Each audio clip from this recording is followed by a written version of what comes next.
He was warned about the alien sister in her mating season, but left his door wide open.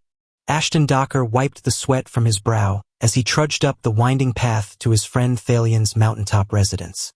The setting suns cast a purple-orange glow across the crystalline spires of New Alexandria, the human colony's capital city on Proxima b. The warm breeze carried the sweet scent of alien flowers, making the steep climb almost pleasant. At 32, Ashton was in his prime, tall, athletic, with dark hair and the kind of rugged good looks that came from actual outdoor work rather than cosmetic enhancement. His career as a xenobiological engineer had brought him to this distant world, where he'd formed an unlikely friendship with Thalian, a Proximan scientist. The door slid open before he could knock, and Thalian's emerald-skinned face broke into a wide smile. "Ashton, right on time as always. Come in, my friend." Ashton stepped into the climate-controlled interior, grateful for the cooler air. "Thanks for having me over. These biomech schematics won't review themselves." "Indeed." Thalian's pointed ears twitched, a sign of slight nervousness that Ashton had learned to recognize. "Listen, there's something I should mention. My sister, Atria, is visiting." "Oh," Ashton raised an eyebrow. He'd heard of Thalian's sister, but had never met her. "Yes, and well," Thalian lowered his voice, "she's in her mating season. It's a rather intense time for our species. If you're staying overnight, which you should, given how late we'll be working, please lock your door." Ashton chuckled. "Come on, man. I'm sure it's not that serious." "I'm not joking, Ashton. Our females become quite determined during this time. Lock your door." They spent the next several hours reviewing complex biological interface designs, and by midnight, Ashton could barely keep his eyes open. Thalian showed him to the guest room, repeating his warning one final time. Ashton waved him off, stripped down to his shorts, and collapsed onto the bed. The last coherent thought that crossed his mind was that he should probably lock the door, but exhaustion claimed him before he could act on it. He didn't hear the door slide open hours later, didn't notice the graceful figure that entered his room, her green skin glowing softly in the starlight. He didn't see the way her emerald hair cascaded over her shoulders, or how her dark corset accentuated every curve. But he did feel the bed shift as she sat beside him, his eyes fluttering open to find himself staring into the most mesmerizing green eyes he'd ever seen. "Hello, human," she purred, her voice like liquid honey. "I'm Atria." Ashton's heart thundered in his chest as he stared into those mesmerizing green eyes. The Atria's presence radiated an otherworldly allure that made his thoughts scatter like leaves in a windstorm. Her scent, something like jasmine mixed with starlight, filled his lungs, making him dizzy. I should go," he managed to say, though his body seemed reluctant to move. He slid off the opposite side of the bed, keeping it between them like a barrier. Atria's lips curved into an amused smile. "Should you? The storm's coming." As if on cue, thunder rolled across the night sky and rain began pelting against the windows. "Besides," she added, gracefully rising from the bed, "you don't really want to leave." Ashton backed toward the door, trying to maintain his composure. "Your brother warned me about you." "Did he?" She moved with fluid grace, each step bringing her closer. "And yet, you left your door unlocked. How interesting." Her emerald hair seemed to shimmer with its own inner light. A particularly loud crack of thunder made Ashton jump. He used the moment to dart through the doorway.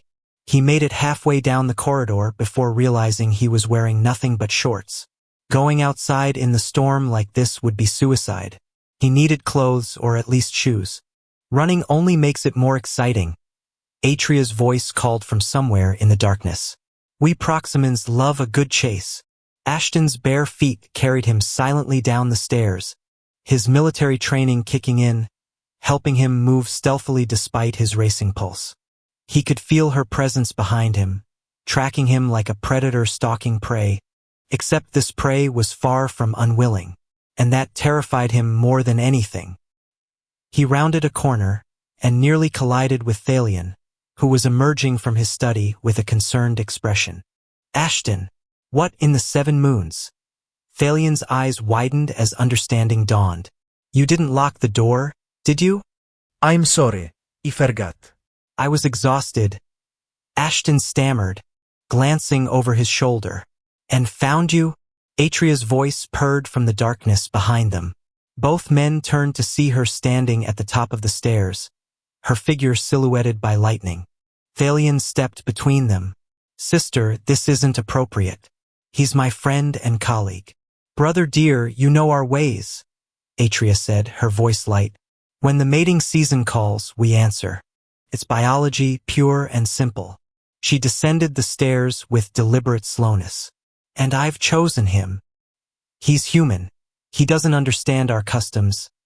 Actually, Ashton found himself saying, I'm starting to. The words surprised him as much as they did the alien. The storm intensified outside, rain hammering against the windows with increasing fury. A particularly violent gust of wind caused the house's power to flicker and die, plunging them into darkness, broken only by lightning flashes. Perfect timing, Atria said, her voice closer now, much closer. Thalion sighed in resignation. I'll go check the backup generator. He turned to Ashton. Whatever happens next, well, you were warned. He disappeared into the darkness, leaving Ashton alone with Atria. Now then, she said, and he could hear the smile in her voice. Where were we? Ashton's breath caught as he felt her hand brush his bare chest. Her touch was electric, sending shivers down his spine. All his resistance began to crumble. This is crazy, he whispered. Is it? Her fingers traced patterns on his skin. Or is it exactly what you want? The next lightning flash illuminated her face. Inches from his, her green eyes held an intensity that made his knees weak. The air between them crackled with tension. I don't even know you, he protested weakly. Then let's get to know each other. Her lips brushed his ear. We have all night. Another crash of thunder, and suddenly her lips found his. The kiss was like nothing he'd ever experienced. Alien yet familiar, strange yet perfect. Her skin glowed faintly in the darkness, casting them both in an ethereal light. Time seemed to stop as they stood there, the storm raging outside, while a different kind of storm raged within. All thoughts of resistance fled Ashton's mind as he pulled her closer, giving in to the inevitable. Their passionate encounter that night was both tender and fierce, a meeting of 2 worlds, 2 species, drawn together by forces beyond their control. As the storm raged outside, they discovered each other in ways that transcended mere physical attraction, forming a connection that would change both their lives forever. Dawn broke over New Alexandria, painting the sky in shades of amber and rose. Ashton awoke to find Atria curled against him, her green skin emanating a subtle phosphorescent glow. The events of the night felt like a dream, but the warmth of her body against his confirmed their reality. He noticed something strange, a faint luminescent pattern tracing across his skin where it touched hers, like circuits of light just beneath the surface. The markings pulsed in perfect synchronization with their heartbeats. Atria stirred, her emerald eyes fluttering open. You see them too? She whispered, tracing the glowing lines on his chest. The bond marks. They're unexpected. Bond marks? Ashton felt a mix of fascination and concern. Among my people, they appear only in the rarest of unions, when souls truly resonate. She sat up, the sheet sliding off her shoulders. But they've never been documented between a proximan and a human before. Ashton couldn't help but marvel at the subtle beauty of it all, the ethereal patterns that danced across her body, and now his own. He reached out, tracing a finger along her jaw, his touch sending a jolt of energy through both of them. So, how'd you sleep, Blue Eyes? Comfortably, Atria replied, her voice a husky purr. Though I must admit, I'm starting to understand your human obsession with bodily contact. I do believe I might need to conduct more research. He laughed, feeling a mix of elation and trepidation. You're telling me, I'm already having trouble remembering how to breathe without you. She reached out to touch his face, her fingers feeling warm and soft, tracing the rugged lines of his jaw. And I, my dear human, must get used to the feeling of something other than a weapon in my hand. Something that makes my heart skip a beat. Their intimate moment was interrupted by a ping from his comm unit. He checked it, grateful for the interruption. It's an official alert. Colonial Administration. About new regulations regarding interspecies relationships. Of course, she said, a hint of bitterness creeping into her tone. What exactly does it say? Something about biological studies revealing potential dangers in cross-species contact. All interspecies relationships must be registered and monitored. Unregistered unions are prohibited under Colonial Law 47B. Violations will result in immediate deportation. Atria's face paled to a lighter shade of green, and her hand instinctively went to her neck, where her collar, a symbol of her heritage and her bondage, always seemed to linger. They can't know about us, she whispered. Not yet. The mating season is sacred to my people. It transcends their laws. But why now? Ashton asked, his brow furrowed. Why this sudden regulation? She glanced at the now visible bond marks that pulsed softly on both their skin. Because they fear what they don't understand. She then moved closer, pressing her bare skin against his bare chest. Because they can sense that something's happening between you and me. Something powerful. He pulled her close, feeling her unique energy signature resonate with his own. You're right, he said, his voice a low growl. You and I, we're a force to be reckoned with. They can't control us. Ashton and Atria knew, with a growing certainty, that they had stumbled upon something far more significant than a fleeting romance. Their bodies were changing, their minds were connecting, and they were quickly evolving into something greater than either of them could have imagined. They dressed quickly, ready to face what lay ahead. As he prepared for the day, Ashton noticed that her presence had somehow managed to elevate the mundane. His simple, Spartan apartment transforming into something more than just a place to sleep. The patterns on the walls seemed to respond to her moods, and the air crackled with an almost tangible energy. He poured them both a cup of coffee, a beverage she had found herself growing rather fond of, and they sipped it in silence, their thoughts connected by a bond that seemed to grow stronger with every passing moment. You know, he said finally, breaking the silence. I can sense what you're feeling, your happiness, your fear, your determination. It's intense. Atala nodded, her green eyes glowing with an inner light. The bond marks, they're more than just decorative. They're a physical manifestation of our deeper connection. Among my people, they're considered sacred, appearing only in the rarest of unions. You mean like ours?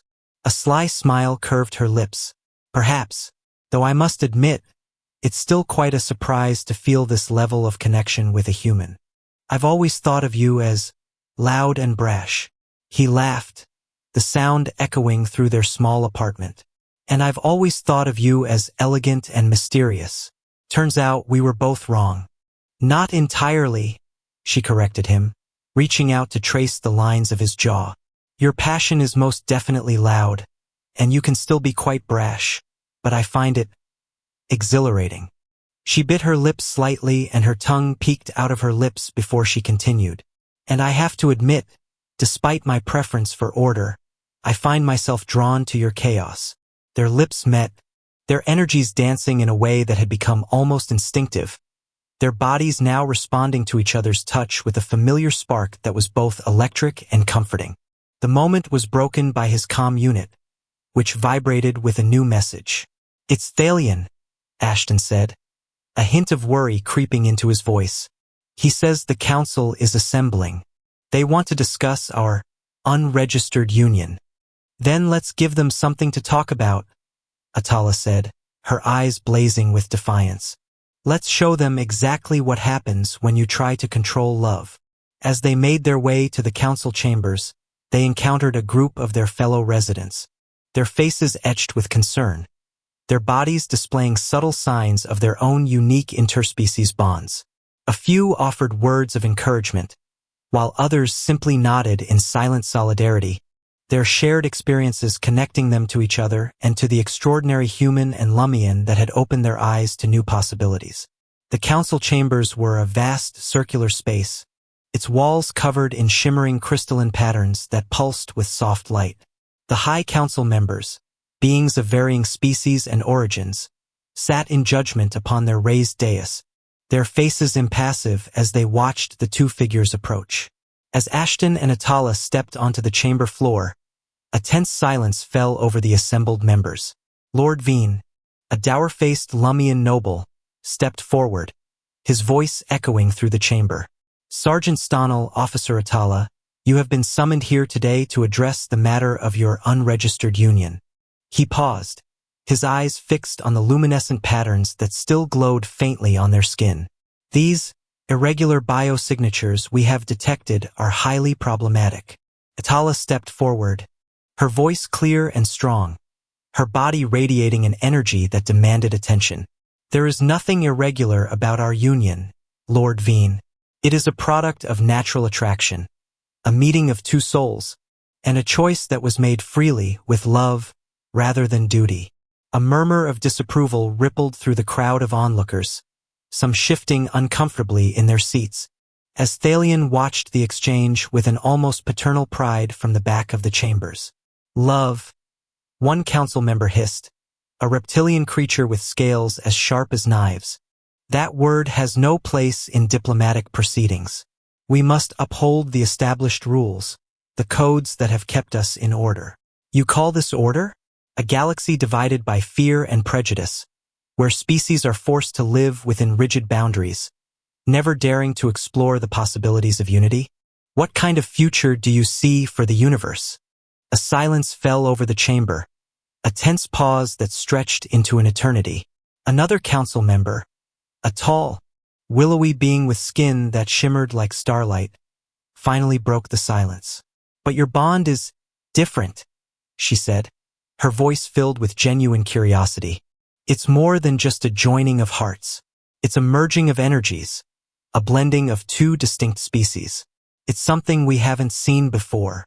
That's right, Atala replied, stepping forward to take Ashton's hand, their touch sending a pulse of energy through the chamber, a silent demonstration of their connection. And we are not afraid of it.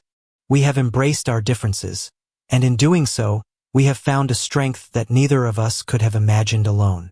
She looked at the assembled council members, her emerald green eyes blazing with defiance. We offer you not just a vision of what is possible but living proof that love knows no boundaries, and that change is not something to be feared but embraced. It is a key to the future. The council members remained silent, their expressions ranging from skepticism to cautious interest, the weight of her words settling upon them like a physical force. For a long moment, it seemed as if the balance of power in the chamber could shift at any moment. But then, a single voice spoke out from the shadows, a low, rumbling tone that commanded the attention of everyone present. She is right. The figure stepped into the light, revealing himself as a former member of the council that had stepped down many years ago. A tall, muscular humanoid figure with gray skin and deep black eyes. For centuries, we have been blinded by our fears, our prejudices. We have allowed ourselves to be divided by differences that, in the end, do not mean anything. But what these two beings before us have shown is that love has the power to transform us all. Murmurs rippled through the assembly, as the implications of the former member's words settled in. This was a revolution, the breaking down of the old order, and the start of something new. The Arbiter, a wizened old being whose face was etched with the wisdom of countless cycles, addressed the couple in the center of the chamber. Sergeant Stonnell and Officer Phelan, you have challenged our laws and defied our traditions, but you have also shown us the path toward a better tomorrow. We have heard your call, and we have witnessed the power of your bond. The Council will take your words into consideration and render a verdict in the coming days. As the council members dispersed, the couple walked hand in hand through the hall, the power of their unique connection echoing throughout the ancient chamber. They had done all they could, shown the galaxy their truths. All that remained was to wait, and to continue to build the future that they knew was their destiny. In the days that followed, the city thrummed with anticipation. Whispers of their extraordinary story spread like wildfire, transforming them from simple rule-breakers to symbols of a new galactic era. Their names became synonymous with courage and change. While they waited for the Council's official verdict, they continued to live as they had done previously, exploring their new relationship and the growing bond that tied them together. That evening, as they sat together on their rooftop terrace, the city lights twinkling beneath them, their unique blend of human and alien cultures melding perfectly in the shared space, they were interrupted by a soft knock on the door. It was Thalion, his emerald skin shimmering in the dim light. "The Council has reached a decision," he announced, his voice carrying a note of both excitement and trepidation.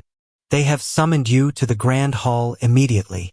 Daniel and Ariana exchanged a look, their shared energy pulsing with a mixture of hope and anxiety, then followed him into the heart of the city. As they entered the council chamber, they found the representatives assembled in a semicircle, their faces illuminated by the light of the crystalline walls. The arbiter stepped forward, his ancient face calm and resolute. "Sergeant Stonnell, Officer Atala, we have considered your story, your actions, and the evidence of your unique bond, and we have reached a decision. You have challenged our laws and defied our traditions, and in doing so, you have shown us the path to a better future. You have proven that the differences between our species are not a sign of weakness, but a source of strength." He paused, his gaze sweeping over the assembled representatives. "And therefore, we declare that your union is not only sanctioned, but celebrated. We hereby acknowledge the power of love, the importance of compassion, and the undeniable potential of interspecies harmony." The chamber erupted in applause, a wave of sound and energy that washed over Daniel and Ariana, their hearts soaring with a mixture of joy and relief. The arbiter raised a hand, calling for silence, then turned his gaze back to the couple. "But this is not the end of your journey," he continued. "This is only the beginning. You have shown the galaxy what is possible, but now it is your duty to show the way." And so began a new chapter for Daniel and Ariana. They traveled across the galaxy, sharing their story of love and rebellion, inspiring countless other couples, across all species, to follow in their footsteps. They established new centers of learning and understanding, and began to explore the hidden depths of interspecies relations. The old laws and prejudices faded, replaced by a new understanding that celebrated diversity and connection. One evening, as they stood together on the balcony of their new home, a spacious residence on a newly discovered planet, a haven for interspecies families, their love story having become a living testament to the power of connection, a new challenge presented itself. A holographic message from Earth appeared on their datapad. It was a distress call from General Morrison, his face drawn and weary. "Captain Stonnell, we need your help. The human-Arganian border has been breached, and we are in desperate need of aid." Daniel felt Atala's hand tighten on his arm, their unique connection allowing her to sense the threat even before the message finished. "We have to go," she whispered, her eyes glowing with a steely determination. They knew this was not just a human problem. This was a threat to everything they had worked to create. With their new world settled, and their community safely behind them, Daniel and Atala set course for Earth, ready to face whatever lay ahead. They arrived to find the planet in chaos. Alien ships swarmed the skies, and human forces desperately trying to fend off attacks from below. It was a scene of utter devastation. The familiar scent of burning metal and the hum of alien weapons created a chilling reality that tested everything they believed in. But even in the face of this destruction, Daniel and Atala refused to waver. They knew that the forces that threatened their world were the same forces that had long sought to destroy their union, forces that feared their unique combination, that were threatened by their love. And it was that fear, that ancient hate, that they would now face head-on. As they charged into the heart of the battle, they moved as one, their bodies and minds attuned to each other's strengths and weaknesses. Daniel, his human courage fueled by his passion for Atala, wove his way through the chaos, his blade cutting down enemies with brutal precision. Atala, her luminescent form a beacon of strength in the darkness, unleashed devastating volleys of energy that ripped through the enemy ranks. Their bond, now a wellspring of seemingly unlimited power, protected them from harm, allowing them to move with a grace and agility that defied logic. Together they inspired the human and Lumian forces, their presence a testament to the power of unity, their love a beacon of hope in the face of overwhelming odds. As the battle reached its crescendo, Daniel and Atala found themselves face to face with the leader of the attacking forces, a hulking, grotesque creature with cybernetic implants and a chilling gaze. "You cannot win," the creature snarled, its voice a distorted roar. "Your love, your unity, it is all meaningless before the might of the machine." Daniel's eyes narrowed, his grip tightening on his plasma blade. "You're wrong," he snarled back, his voice filled with both love and defiance. "What you see as chaos and disorder, I see as the future, and I will fight to protect it with everything I have." He and Atala charged at the creature, their combined energy a force of nature that could shatter steel, and their bodies working together as a single unit. The battle raged across the ravaged landscape, but finally, after a ferocious exchange of blows, they prevailed, their love for each other proving to be their greatest strength. The enemy was defeated, and the world was safe. For now. In the aftermath, as they stood together, looking out at the ravaged landscape, their bond stronger than ever, they knew that their journey was far from over. There would always be new challenges, new enemies to face, but they also knew that they would face those challenges together, united by a love that transcended all boundaries. "You know," Atala said as she traced the marks on his chest, the marks that represented their shared bond. "I never thought I would ever find a human that I could love like I love you. And I," Daniel said as he kissed her softly, "never thought that I would meet a woman who could make me feel so incredibly alive." Then they looked at each other, and they both knew that what they had created was so much more than a relationship. They had built a legacy, a testament to the power of love, and the hope that could be found, even in the darkest of times. They were a force to be reckoned with. And as they stood there, ready to face whatever challenges lay ahead, they knew that with their love, their courage, their faith in each other, there was nothing that they couldn't achieve. They were the embodiment of love, and they would conquer it all. They were a human and a Lumian, but they were so much more than the sum of their parts. They were partners, they were soulmates, and they were about to show the universe that together they were unstoppable. As the echoes of the final battle faded, and peace began to settle over the ravaged world, their small, yet thriving community on a newly terraformed planet became a beacon of hope in the vastness of the universe. The planet, a blend of Earth's vibrant flora and the Lumian's crystalline structures, became a sanctuary for all those seeking peace and acceptance, a place where love, hope, and respect would always find a place to bloom. They named the new world Symbiosis, and it stood as a monument to their shared journey. The tiny little cottage where they had first found a life together was expanded to become a grand hall for all who arrived. Its walls shimmered with light, and they echoed with the laughter of their children, and the soft sounds of their own connection. Their child, now a young girl called Lyra, was a source of constant wonder and delight. She possessed the best attributes of both species, with her human heart and determination and the Lumian's keen understanding of energy and the world that connected them. She was a living testament to the power of their bond. As the years passed, their bond only grew stronger. Through their love and connection to each other, they had managed to bring about lasting peace and prosperity to the galaxy. They were known as the peacemakers or the power couples to those who knew their stories. Those who didn't know of them often stared at them in awe, wondering how they had managed to create a bond that was so perfect, so deep, and so very, very real. Every cycle they returned to their home world, to tend to their garden, a place where all their hopes and dreams lived.